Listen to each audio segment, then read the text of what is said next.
मुखिया जी यदि इजाज़त दी तो हम शुद्ध हिंदी में बात कर सकते, हिंदी भोजपुरी में बड़ा हाथ कमज़ोर बैठे हमारे। हिंदी में बात कीजिए, हम वही भोजपुरी में कुछ कमजोरी पड़े। मुखिया जी हम ये जानना चाहते थे कि आप पॉलिटिकल साइंस के स्टूडेंट रहे। हम साइंस के पॉलिटिकल साइंस। अच्छा। प्योर साइंस के दिया। थोड़ा सा जन्म वगैरह के बारे में बताइए, आपका जो जन्म हुआ, फिर आपकी जो प्रारंभिक शिक्षा वगैरह हुई वो कैसे? प्रारंभिक शिक्षा तो गांव पर ही हुई। अच्छा। उस समय मैं पटना चला गया। पटना कब आए थे शिक्षा के लिए? पटना पर भी 60 में आ गए थे, 60-62 में। यहाँ कौन से कॉलेज में दाखिला हुआ था? ना पाटलिपुत्र में थे।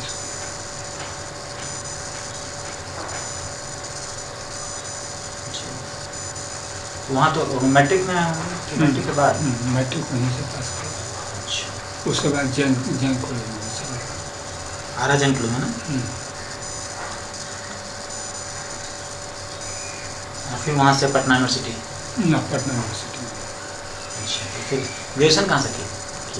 ग्रेजुएशन तो अब हम जानबीन में न करते हैं कि ग्रेजुएशन हुआ है या नहीं। अच्छा। लेकिन मैं यहाँ तक एग्जाम में दे दिया था, लेकिन मैं तो मुखिया बन गया था। अच्छा, मुखिया ग्रेजुएशन के पहले ही मैं मुखिया बन गया था। अच्छा। 1972 में? 1970-71 में। अच्छा। अप्रैल 1971 में मुखिया का चुनाव हुआ था मार्च-अप्रैल में। उस समय से 2000 तक तो ये रहा मुखिया में। अच्छा अच्छा अच्छा। तो आपने मुखिया का जो कार्यकाल था, आपने उन दिनों में समाज किसानों के इश्यूज़ को, किसानों के समस्याओं को आप किस रूप में देखते थे? किसान की समस्या तो शुरू से ही, प्रारंभिक समय से ही है जी। मैं उसको बड़ी तहकीक से उसका हल करने का कोशिश करता था। जी जी। या वो जहाँ कहीं भी हो। अच्छा। हाँ, चकबंदी हो या म्यूटेशन का मामला हो या ब्लॉक में डेवलपमेंट का मामला हो, गांव में विकास के मामला हो, तहे दिल से मैं उसको अथी करता था। मैं अपने पंचायत का सामूहिक अथी भी आपको सामूहिक चक भी काट दिए थे। सामूहिक चक। अच्छा। ये कहाँ पर था? खोपीरा मौजा, उदय भानपुर मौजा, 2 मौजा में है खोपीरा गांव का। अच्छा अच्छा अच्छा। जमीन है दोनों मौजा का। अच्छा। तो गांव से मिलजुल करके। जी जी जी। तो शुरू से पॉलिटिक्स के प्रति नज़रिया कैसा रहा आपका? हम तो बचपन में ही मैं मुखिया बन गया। अच्छा। तो लेकिन फिर भी मैं इस समय के धूर्त राजनीतिकों जैसा तो मैं तो सच्चा रूप से चलने वाला। अच्छा अच्छा। ये लोग अब तो राजनीतिक अर्थ से यहाँ पर वर्तमान में तो एक तरह से धूर्त व्यवहार ही हो गया।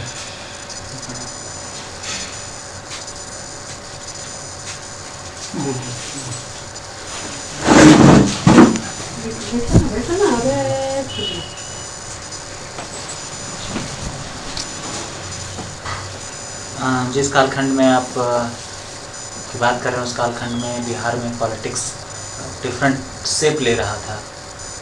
उस समय कर्पूरी जी का प्रादुर्भाव हुआ, उसके बाद दरोगा राय बाबू का ये हुआ, या फिर उसके बाद जेपी का जो मूवमेंट था। ये जो अनुभव है आपका 60 से लेकर 70-72 और फिर मैं जेपी मूवमेंट को मैंने वैचारिक उस समय समर्थन किया था। फिजिकली तो मैं नहीं जा सकता था क्योंकि मेरे पास तनी लंबे चौड़े गृहस्थी था। अच्छा। तो गृहस्थी में देखता था, मुखिया गिरी थी करता था, इसलिए मैं विशेष रूप से जेपी आंदोलन में शामिल नहीं हुआ। जी जी। लेकिन मैं तहे दिल से इसका समर्थन करता। अच्छा। फिर आपको, आपके बारे में कहा जाता है कि आपने रणवीर सेना का गठन किया। उसके पीछे आपकी सोच कैसी रही? ऐसी बात नहीं है कि कोई रणवीर सेना चाहिए थी, गठन उठन ऐसी बात तो कुछ नहीं है। किसान अपना, किसानों पर किसी आतंकवादियों उग्रवादियों का जी जी मैंने ऐसी जारी रहा है हमला। तो मैंने 1970 से ही था। अच्छा। लेकिन इधर किसान बेलाव में जो घटना हुई, लोग जागरूक हुए किसान, तो सब इकट्ठा होकर के उन लोगों से संघर्ष किए। अब उसको रणवीर सेना के रूप में लोग जाने या जौन रूप में, लेकिन ऐसी बात नहीं है कि रणवीर सेना और ये सब कुछ, इस सब से किसान का कोई वास्ता नहीं था। उग्रवादियों से का विरोध अथी होता था, विरोध करते थे लोग कि उग्रवादी ना है हमारे गांव में, लेकिन वो सब एक किसान संगठन बनाया था। अच्छा, उसका नाम क्या रखा था आपने? राष्ट्रवादी किसान संगठन। ये किस साल बनाया था आपने? हम नहीं बनाए थे, मैंने उसमें जो संघर्ष चली थी उसमें 94-95। तो बाद में इतने सारे जो कांड हुए जिसके बारे में आपको आरोपी बनाया गया और फिर आपको जेल में भी रहना पड़ा, ये जो आपका अनुभव था इसको आप किस रूप में देख पाते हैं? ये तो जानबूझ करके प्रशासन द्वारा फंसाया गया था।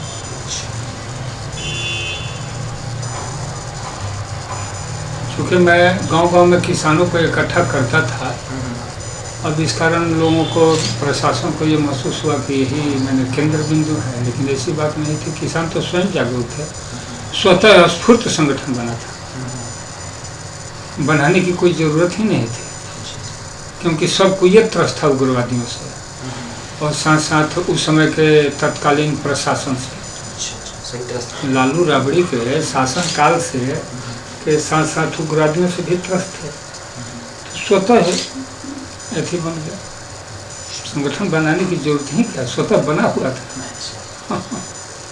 तो अभी जो आपको आपके फेवर में जो जजमेंट आया और आपको रिहाई मिली, इसके बारे में पहले भी आपके विचार आ चुके हैं मीडिया में, एक बार फिर हम जानना चाहेंगे कि इसको आप किस रूप में देखते हैं?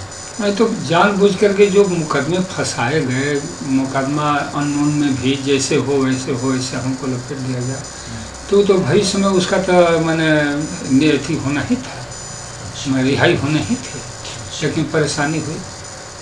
9 वर्ष में जेल में रह गया, नाहक रह गया। और आगे भी अभी 8-10 मुकदमे हैं जो चल रहे हैं, उसका भी मैं न्यायिक सामना कर रहा हूँ, अब करूँगा। हम न्यायालय से अलग हट करके कहाँ जाएंगे, हमेशा मैं न्यायालय का सम्मान किया हूँ, करता रहूँगा। तो लालू राबड़ी के शासनकाल और नीतीश जी के शासनकाल और किन रूपों में आप डिफ्रेंशिएट करते हैं? तुलना ही नहीं है दोनों राज्यों में, दोनों शासन काल का तुलना ही करना व्यर्थ है। जो एक धरती से नीचे जा रहा है, जो अपराध कर्म में संलिप्त है, जो प्रशासन, वो लालू राबड़ी का था। कम से कम अब तो इंसान राहत का सांस ले रहा है नीतीश जी के शासनकाल में। ऐसी बात नहीं है कि मैं सब चीज़ है नीतीश के विचारों से मैं सहमत हूँ, लेकिन प्रशासनिक दृष्टिकोण से जो शांति स्थापित हुई है, इससे तो मैं कोई भी इंसान सहमत हो। तो इसलिए तुलना ही करना व्यर्थ है। एक जो अपवाद है, जो धरती से ऊपर जा रहा है, एक धरती से नीचे है, दोनों में तो अंतर है। तो तुलना क्या, तुलना तो तब किया जाता है जो दोनों का कोई समकक्ष चलता है, एक कि हाँ कौन शासन काल अच्छा है, कौन बुरा है। जिसका शासन ही काल नहीं था, वो लालू राबड़ी का, वो तो अपराधियों का एक जमात था, गुंडों का जमात था, इसलिए उसमें ठीक है।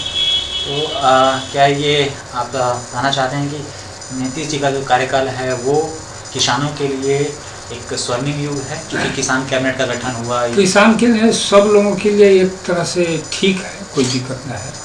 प्रशासनिक दृष्टिकोण हो या चाहे अब मान लिया जाए कि इसमें डेवलपमेंट के भी हो, तो जितना है फंड उतना में वो बहुत अच्छे करता है, इसमें कोई मतलब नीतीश जी के विकास जो कार्यक्रम है उनसे आप संतुष्ट? हाँ, उनके संतुष्ट हैं। और उनका जो हृदय जो है वो है, हृदय गवाही दे रहा है ना कि मैं चाहता हूँ कि कुछ करूँ। नीतीश जी मैंने हर्टली जो कुछ कह रहे हैं, सो हर्टली महसूस होता है कि वो हर्टली कह रहे हैं। उनकी चाहत है कि से बिहार विकास करे। ऐसा कोई लम्हा आप शेयर करना चाहेंगे हमारे साथ जिसने सबसे ज़्यादा आपको उद्वेलित किया हो?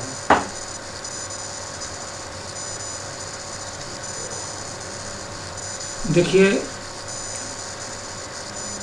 जब इंसान पर जब किसी भी तरह का आफत विपत आता है ना, तो इंसान जो उग्र होता है, इंसान जो जागता है, जो शांत प्रकृति का है, और उसमें जब प्रतिशोध की भावना जगती है, चाहे उग्रवादियों का है, तो वह बहुत कठोर अथी होता है, तीखा होता है।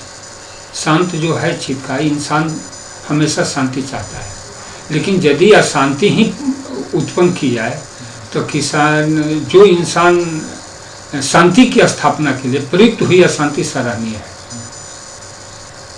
अहिंसा की परिस्थितियां उत्पन्न करने के लिए की गई हिंसा में पाप नहीं माना जाता। यह भगवान परशुराम का कहा हुआ है। परशुराम जी का भी यही सिद्धांत था, भगवान परशुराम का। इसलिए मैं ये जरूर कहूँगा कि जो किसानों का, चाहे कोई भी वर्ग, किसान ही नहीं, व्यापारी वर्ग में भी अब जाएँ, आरा में हो चाहे किसी जिला में, जिला हेडक्वार्टर, सभी व्यापारी त्रस्त थे उग्रवादी से। तो भी तो हटली मदद करेंगे ही सब। हमारे किसानों का संगठन बनने लगा तो सब मदद में आ गया। मैं फिर से अपने शिव साहब का मैं कुछ ऐसे आपके अनुभव जानना चाहता हूँ जो आपने अपने जीवन में महसूस किया, और किसानों के उत्थान के लिए आपने कुछ विशेष पहल की, कुछ साइंटिफिक पहल की। चूँकि आप साइंस का स्टूडेंट थे, तो खेती के प्रति जो आपका साइंटिफिक नज़रिया था वो कैसा था? आप क्या चाहते थे कि किसानों को नहरों की सुविधा कैसे मिले, या उनको खाद बीज के लिए क्या हो रहा, मतलब साइंटिफिकली आपने उनके लिए कुछ किया हो? कुछ इस तरह का अनुभव बताएं जो किसानों के हित में हो। देखिए, किसानों को सिंचाई, परिवहन की सुविधा, फिर आपको जो भी उत्पादन हो रहा है जी, उसका सही जगहों पर उसका अथी करके, परिवहन करके, और वहाँ पर उसका ई हो जी, तो निश्चित ही किसान खुशहाल होंगे। वैज्ञानिक विधि से खेती कराई जाए, इसके लिए चकबंदी आवश्यक है। ड्रेनेज बननी चाहिए, वहाँ पर ट्रैक्टर हो या कोई भी संसाधन हो, पहुँचने का संसाधन बनाई जाए खेत में, तो वो तो बहुत अच्छा। लेकिन दुर्भाग्य है कि बिहार में चकबंदी नहीं सही ढंग से हो पाया, जो हुआ भी वो गलत भी हुआ है। तो हम तो अपेक्षा करेंगे सरकार से भी कि चकबंदी कराई जाए। ज़मीनों का जो विवाद चल रहा है, उसके संबंध में मैं ये जरूर कहूँगा कि जो भी ज़मीन का मालिकाना, चाहे किसी भी तरह का कोई विवाद है, उसका समुचित हल निदान किया जाए। और जो बिहार सरकार की ज़मीन है जो अनुपयोगी है, जिसका न ड्रेनेज बन सकता है, न सड़क बन सकता है, उसको गरीबों में बंदोबस्त कर दी जाए। अभी जो किसान को कोई सुविधा न दी जाए, किसान के सिर्फ उत्पादन का, खाद्यान्न उत्पादन का माने एक समुचित मूल्य दे दी जाए, लाभकारी मूल्य, तो किसान स्वतः एडॉप्ट कर लेंगे, सभी सुविधाएं एडॉप्ट कर लेंगे। सरकार तो परिवहन, सड़क वगैरह, हॉस्पिटल देगी, लेकिन जो खेती के संबंध में जो टेक्निक बताया जा रहा है कि ऐसे करो, तो मैं वैसा करता हूँ, लेकिन उसे लाभ नहीं मिल रहा है, तो मैं तो नहीं कर पाऊँगा। तो ये सब संसाधन ठीक है, वैज्ञानिक दृष्टिकोण से खेती कैसे हो केयर किया जाए, ये ठीक है, शिक्षा दी जाए, लेकिन शिक्षा को अमल में सरकार का तभी आ पाएगा जब उसको लाभकारी मूल्य मिलने लगेगा। मुझे बुझाया, महसूस होगा कि ये खेती मैं कर रहा हूँ, इससे 2 पैसे मिल रहे हैं। आज खेती से पलायन है, आत्महत्या के लिए विवश हो रहे हैं, बहु बेटी की शादी किसान नहीं कर पा रहा है समुचित ढंग से, तो ये क्या करेगा? किसानी पेशा से सब विरक्त कर रहा है, किसानी पेशा से हट रहा है। किसान तो है ही कहाँ, किसान मजदूर तो कुछ है ही नहीं। ये कहा जाए कि दरिद्र है बस।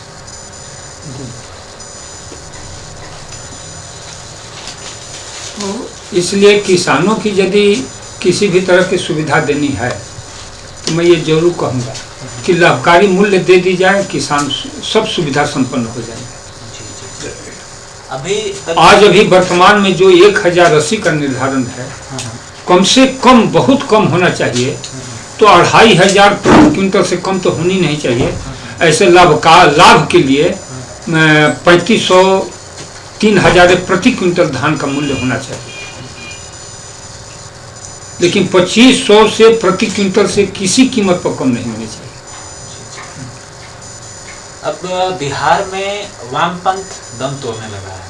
वामपंथ का एक बहुत बड़ा मुद्दा हुआ करता था लैंड रिफॉर्म्स का, और नीतीश जी ने भी लैंड रिफॉर्म्स को का एक कमीशन बनाया डी बंदोपाध्याय में, और बाद में उस रिपोर्ट को उन्होंने छोड़ दिया।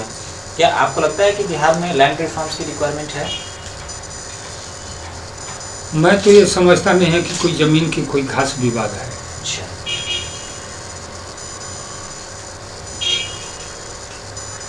हाँ, अब रह गई बात कि जैसे वो कहे ना कि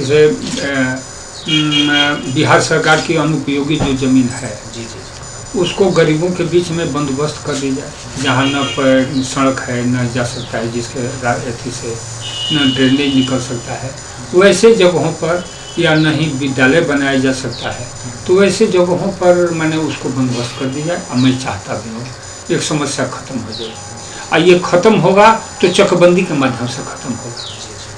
चकबंदी होगा तो बिहार सरकार की जमीन स्वतः एक जगह चक के रूप में हो जाएगा, और वहाँ पर बंदोबस्त कर दी जाए बिहार सरकार की जमीन को। जी जी जी, बहुत खुशी की बात होगी। अच्छा, अभी जैसे वामपंथ कमजोर पड़ गया है बिहार में, अब तो वामपंथ बिहार में ही नहीं विश्व में ही खत्म है। वामपंथ अब है कहाँ? चीन और रूस में वामपंथ का जड़ था, वो है, चीन है वामपंथ से थी, पूरे पैटर्न से चल रहा है उसका दक्षिण पंथ का, तो फिर वामपंथ विश्व में है ही कहाँ?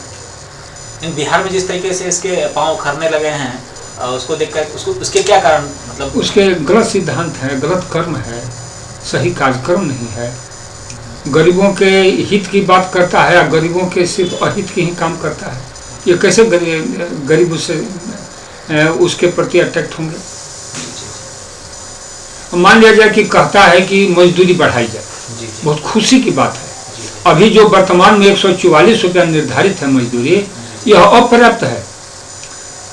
मैं तो कहता हूँ कि वर्तमान जो सब चीज़ के मूल्य हैं, उसके अनुपात में मजदूरी कम से कम 250 रुपये मजदूरों की होनी चाहिए प्रति मजदूर। आप प्रतिदिन 250 रुपये से कम नहीं होनी चाहिए। लेकिन सवाल ये होता है कि मजदूरी 250 रुपये निर्धारित की जाए, 150 रुपये निर्धारित सरकार की हुई है। किसान 150 रुपये दे पाएंगे? 144 रुपये नहीं दे पाएंगे। कारण है कि उनको उतना लागत खर्च से उनको मिल नहीं रहा है कि मजदूरी दे पाए। तो तुम मजदूर की मजदूरी बढ़ाने से फायदा क्या है, जिससे कि उसको प्राप्त नहीं हो रहा है। तो मजदूरी बढ़ाने से सबसे बड़ी बात है कि कृषि से उत्पादित, खेती से जितने भी उत्पादन हो रहे हैं उसका मूल्य, लाभकारी मूल्य दी जाए। किसान तो स्वतः देने लगेंगे मजदूरी। कर रहे ना कि 250 रुपये से कम मजदूरी नहीं चाहिए, तब वो एक इंसान का जीवन जिएगा। लेकिन 250 ही नहीं, 150 रुपये ही नहीं मिल पा रहे हैं। तो 250 रुपये तब मिलेगा जब 2500, 3000, 3500, 4000 रुपया प्रति क्विंटल धान का निर्धारण होगा मूल्य। इसके साथ साथ अन्य खाद्यान्न है, उसका भी इसी अनुपात से मूल्य निर्धारित होगा, मूल्य मिलेगा उनको उत्पादन का। तो स्वतः 250 रुपये, 200-250 रुपये देने लगेंगे, कोई दिक्कत ना। जो रिहाई आपकी हुई है उसके बाद क्या आपके अंदर ऐसी कोई भावना है कि हम किसानों को उनके कल्याण के लिए फिर से उसी प्रकार से संगठित करेंगे, उनकी लड़ाई लड़ेंगे? ऐसी कोई हाँ, सब किसानों के बीच में रचनात्मक कार्यक्रम चल रहा है। ऐसी बात नहीं है कि मैं बैठा हुआ। सब किसानों के बीच अभी धान का जो अभी परिस्थिति आई, मैं हर एक जिला में भी मैं भ्रमण किया, जिसमें पैक्स अध्यक्षों की धांधली चल रही है। धान में पैक्स अध्यक्षों की धांधली बेजोड़ है। इस पर भी, इसका भी मैंने होना चाहिए। अभी किसान को 1080 कहाँ मिल रहा है? अभी तुम लोगों को सब चीज़ से यदि उनको खर्चा यदि अथी कर दिया जाए, जबकि 1080 के अलावे 80 रुपया 1 क्विंटल के व्यवस्था के लिए सरकार दे रही है पैक्स को। और 100-80 रुपया तो गपत जा रहा है, इसमें भी 1000 चाहे 900 साढ़े 900 मिल रहा है किसानों को। अब हम क्या करें? कहने के लिए चेक 1080 का है दिया जा रहा है, लेकिन अब उसी में 1 किलो 2 किलो वजन में ही आप सब काट रहा है, सब पैक सब तो सब यही हो रहा है। यानी कि आपने लूट जारी है जी, लूट जारी है। हाँ, लूट जारी है। धान संग्रह की जो सरकार की जो नियम बनाई है, प्रोसेस बहुत ठीक है। नीचे पंचायत स्तर पर पैक्स है, उसके बाद एसएफसी है, एसएफसी से कौन एक एफसीआई है, 3 स्तर है, बहुत अच्छा। यदि तीनों विंग सही ढंग से काम करने लगे तो किसान को ज़रा सा भी परेशानी नहीं है। आने वाले समय में क्या मुखिया जी जो डायरेक्ट इलेक्ट्रल पॉलिटिक्स है उसमें आप कोई दिखाएंगे? प्रत्यक्ष राजनीति, लेकिन राजनीति पर ध्यान रखा जाए। राजनीति को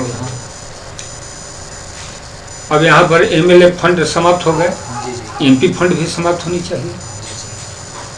आरक्षण के मुद्दे नीतीश से हमको अलग कर रहा है। अच्छा। हाँ, आरक्षण जो है ना, ये देश के लिए सबसे घातक है। अब भ्रष्टाचार का जननी भी आरक्षण है। जी जी। आरक्षण में भ्रष्टाचार निहित है। अच्छा। अभी जो सरकार ने सवर्ण आयोग बनाया है बिहार सरकार ने, उसको अब क्यों सवर्ण आयोग या बैकवर्ड आयोग या हरिजन आयोग क्यों बनाने की जरूरत क्यों? एक गरीब का आयोग बना दी जाए, गरीबों के लिए आयोग बनाया जाए। तो क्या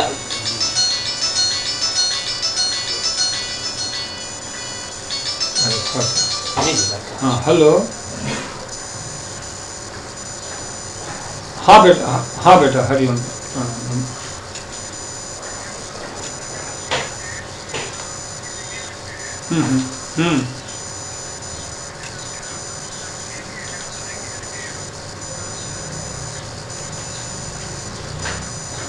तो ठीक है, उसका देखा तो है बेटा, थोड़ा सा चलिए बाद में बात करिए, आधा घंटा के बाद।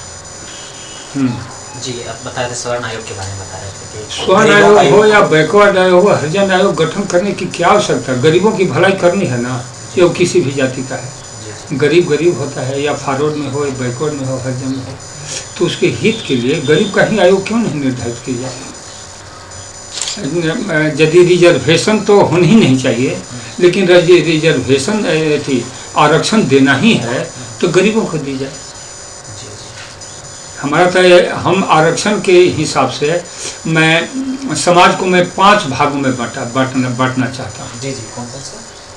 एक है कि अति गरीब है जी, दूसरा गरीब है जी, एक अति निर्धन मध्यम जी, इसके बाद आपको धनी वर्ग है और अति धनी वर्ग है। जी जी, धनढ़ है जो अति धनी वर्ग है।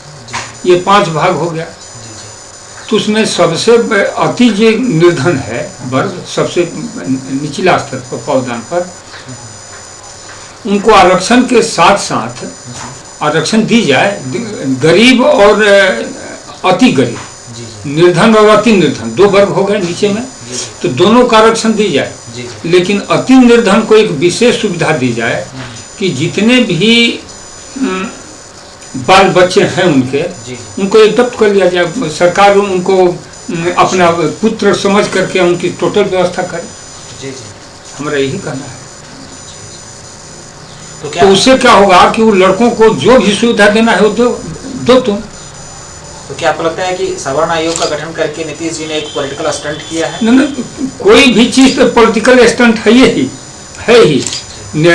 पिछड़ा का आयोग गठन हो करके रिजर्व आरक्षण का मुद्दा उठता है, या फॉरवर्ड का या बैकवर्ड, ये तो सब राजनीतिक मुद्दा है, अनर्गल है तीनों।